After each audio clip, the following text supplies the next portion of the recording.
Hello, Fabienne. How is the baby in the mother's tummy? The baby in the mother's womb is in the fetal position.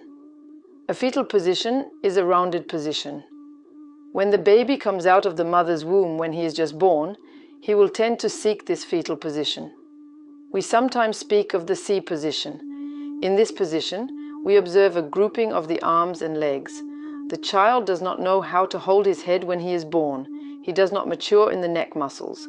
This is why we adults must help him by positioning our hand under his head and also by providing support at the pelvis level. So the child can be safe. He is sitting well. It is especially well supported on both of our hands. We want to prevent the child from being extended, that is to say, with his head backwards.